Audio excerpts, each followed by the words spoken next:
கர்த்தருடைய பரிசுத்த நாமத்துக்கு மகிமை உண்டாகட்டும். இந்த அருமையான காலை வேளையிலும் அவரை தியானிக்க போகிறோம். நியாயாதிபதிகளின் புஸ்தகம் 6ஆம் அதிகாரம் வசனம் 12. கர்த்தருடைய தூதனானவர் அவனுக்கு தரிசனமாகி, பராக்கிரமசாலியே, கர்த்தர் உன்னோட இருக்கிறார் என்றார். ஹல்லேலூயா.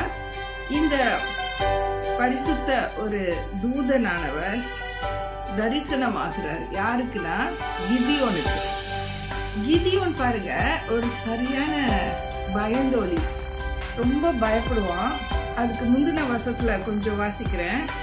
முந்தின வசனத்துல என்ன போட்டிருந்தா, அப்பொழுது அவனுடைய குமாரன் கிதியோன் கோதுமையை மீதியானவரின் கைக்கு தப்புவிக்கிறதற்காக ஆலைக்கு சமீபமாய் அதை போரடித்தான். அவன் போருக்கு போக வேண்டிய ஆளு. ஆண்டவர் இந்த கிதியோனை வச்சுதான் அந்த மீதியானையரையே முறியடிக்கணும்னு அவரு பிளான் போட்டு வச்சிருக்காரு. இந்த பயந்தோலி என்ன பண்றாரு, ஐயோ அவங்க கைக்கு நம்ம தப்பு வைக்கணும்னு சொல்லிட்டு ஒரு ஆலைக்கு போய் அங்க கோதுமைய போர் அடிச்சிட்டு இருக்காங்க. அதாவது அந்த ஹார்வெஸ்ட் முடிஞ்சு அந்த ஒர்க் நடந்துட்டு இருக்கு. கோதுமையை தனியா பிரிப்பாங்க இல்லையா, அந்த மாதிரி உள்ள வேலையை பார்த்துட்டு இருக்காரு. தவிர்த்து இந்த மீதியானவருடைய கையில மாத்திரம் நம்ம அகப்படக்கூடாதுங்கிறது அவருடைய எண்ணம். அப்ப அதுக்கு ஆண்டவர் என்ன பண்றாருன்னா, தூதனை அனுப்பி அவனுக்கு தரிசனமாகி அவனை ஏ பயந்தோலின்னு கூப்பிடல பாருங்க, ஏ பராக்கிரமசாலின்னு கூப்பிடுறாரு. You are a warrior, you are a soldier, you are a great lieutenant. அந்த மாதிரி ஒரு பெரிய ஒரு ஸ்தானாதிபதி, தேசாதிபதி மாதிரி ஒரு பெயர் சொல்றாரு, பராக்கிரமசாலின்னு சொல்றாரு. அதாவது இவனுக்கு ஜஸ்ட் ஆப்போசிட் ஒரு வார்த்தையை சொல்லி என்ன சொல்றாருன்னா, பராக்கிரமசாலியே, கர்த்தர் உன்னோட இருக்கிறார் என்றார். கர்த்தர் உன்னோட இருக்கும்போது நீ எதுக்கு இப்படி பயந்தோலியா இருக்கிற? நீ பராக்கிரமசாலின்னு சொல்லிட்டு நான் உன்னை கூப்பிடுறேன், கிளம்பு, யுத்தத்துக்கு வா, உன் மூலமா தான் இந்த காரியம் நடக்க போகுதுன்னு சொல்லிட்டு அந்த தூதன் சொல்றத நம்ம பார்க்கிறோம். கர்த்தருக்கு மகிமை உண்டாகட்டும். இன்னைக்கு நீங்க ரொம்ப கோழையா இருக்கீங்களா? ரொம்ப பயந்தோலியா இருக்கிறீங்களா? எது சொன்னாலும் பயப்படுறது, எது சொன்னாலும் ஐயோ என்னால முடியாது அப்படின்னு சொல்லிட்டு அது மாதிரி ஒரு மாதிரி வெக்கப்பட்ட ஒரு நிலையில, எனக்கு தைரியமே இல்லை, நான் ஒரு கோழை அப்படின்னு சொல்லிக்கலாம். ஆண்டவர் உங்களை சொல்றாரு, பராக்கிரமசாலியே, உன்னோட கர்த்தர் இருக்கிறார். கர்த்தர் உன்னோட இருந்துட்டா நீ எப்படிப்பட்ட கோழையா இருந்தாலும் பராக்கிரமசாலி ஆயிடுவ. அதுதான் உண்மை. அது மாதிரி ஆண்டவர் சொல்றாரு, when you are weak you say you are strong, when you are poor say you are rich. நீ வீக்கா உன்னால முடியலன்னு சொல்லிட்டு இருக்கும்போது, உனக்கு உடல்ல அந்த மாதிரி ஒரு பலவீனங்கள் உன்னை அழுத்தும் போது, நான் நல்லா ஸ்ட்ராங்கா இருக்கேன் நீ சொல்லு. அந்த வாயின் வார்த்தை உனக்கு நல்ல வார்த்தையா வரட்டும், நான் ஸ்ட்ராங்கா இருக்கேன்னு சொல்லு. நீ ரொம்ப புவர், உன்கிட்ட காசே பணமே இல்லையா, நான் ரிச், கர்த்தருக்குள்ள நான் ரிச், கர்த்தருக்குள்ள நான் ஸ்ட்ராங், கர்த்தருக்குள்ள நான் பராக்கிரமசாலி. ஹல்லேலூயா. நான் காலையில எந்திரிக்கும் போது சில டைம் பாத்தீங்கன்னா கொஞ்சம் வீக்கா இருக்கும், எந்திரிக்கவே பிடிக்காது, சோம்பலா இருக்கு, இன்னும் கொஞ்சம் நேரம் தூங்கலான்னு இருக்கும். ஆனா பார்த்தா இந்த பால்காரை வந்துருவான். அதுக்கு வேண்டிய இந்த பால் பாத்திரத்தை எடுத்து வைக்கணும், காசு எடுத்து வைக்கணும், அப்புறம் அந்த 2 கேட்டை திறந்து அந்த முன்னாடி இருக்கிற பெரிய கேட்டையும் திறக்கணும். இதெல்லாம் திறந்து வைக்கணும். அதுக்குள்ள எங்க காட்டு பூனை வீட்டு பூனை ஆயிடுச்சு. அப்படி ஒண்ணு வச்சிருக்கேன் நான். அது ஓன்னு கட்டிக்கிட்டு மியாவ் மியாவ் மியான்னு உள்ள வந்துரும் பாருங்க. அதோடைய சத்தமும் இதெல்லாம் பெரிய தொல்லையா இருக்கும். அதுக்குன்னு சொல்லிட்டு ஒரு மீனை வச்சிருப்பேன் ரெடியா.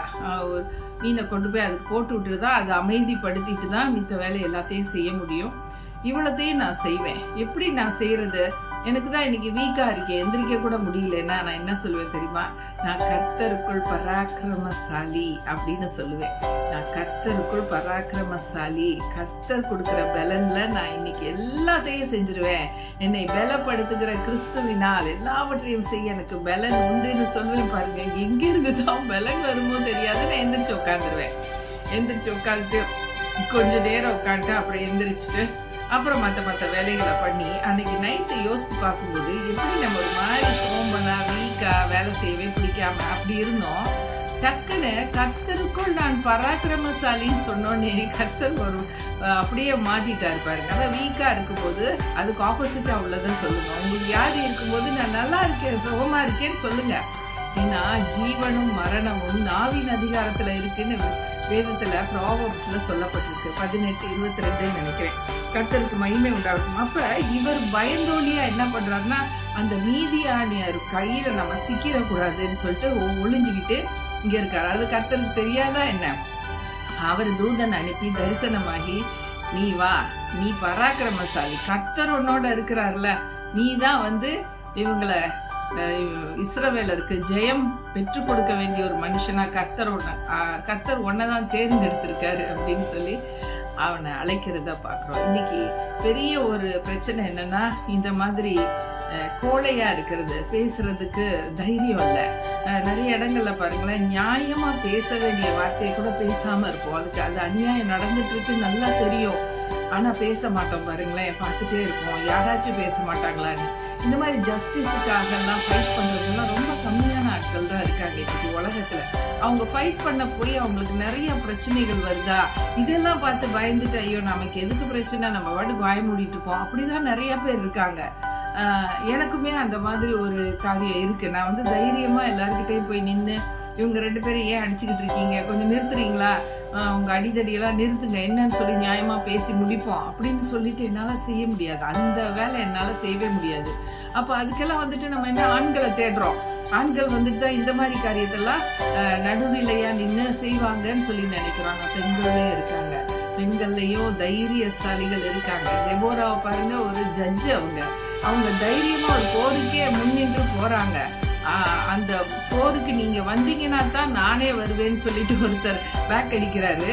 ஆனா டெபோரா சொல்றாங்க, நான் வரேன் அப்படின்னு சொல்லிட்டு ஒரு போரை நடத்தி கொடுக்கறதே ஒரு பெண்ணுனா பாருங்க, எவ்வளவு பெரிய ஒரு தைரியசாலியா அவங்க இருக்கணும். அப்ப இந்த ஆளையும் போருக்கு தான் கூப்பிடுறாங்க. ஆனா இவர் பயந்தோலியா இருக்கிறதுனால என்ன பண்றாரு, போர் அடிக்கிற இடத்துல போய் கோதுமையை போர் அடிச்சிட்டு இருக்காரு. கர்த்தர் விடல அவரை, நீ வா, உன்கிட்டதான் எனக்கு பேச்சு, நீ தான் போய் அந்த போரை நடத்தணும், நீ தான் இந்த போருக்கு ஜெயம் பெற்று கொடுக்கணும்னு சொல்லி அனுப்பிச்சு வைக்கிறார். கர்த்தருக்கு மகிமை உண்டாகட்டும். இன்னைக்கு நீங்க ஆணா இருக்கலாம், பெண்ணா இருக்கலாம், நீங்க கோழை அமர்த்தம் இருக்காதீங்க. பேச வேண்டிய இடத்துல சரியான வார்த்தைகளை ஆண்டவர் வாயில போடுவாரு, பேசுங்க. அது நிமித்தம் நிறைய நன்மைகள் மற்றவங்களுக்கும் நீங்க வாங்கி கொடுக்கிறவர்களா இருப்பீங்க. ஹல்லேலூயா.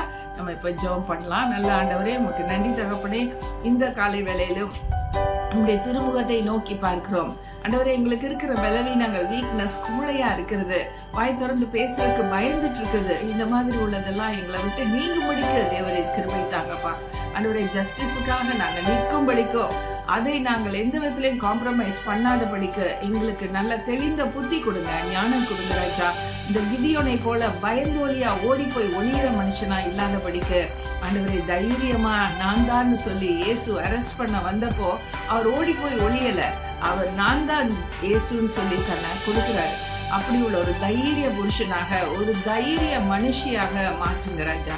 உமக்கு நன்றி ஆண்டவரே. இந்த நாள்ல எல்லா கோழைத்தனத்தையும் இயேசுவின் நாமத்தினால விரட்டி அடிக்கிறோம் ராஜா. எல்லா விதமான தேவையில்லாத எங்களை குறித்த கீழ்த்தரமான எண்ணங்களை இயேசுவின் நாமத்தினால கிறிஸ்துவுக்கு கீழ்ப்படிய சிறைப்படுத்தி ஜெபிக்கிறோம் ராஜா.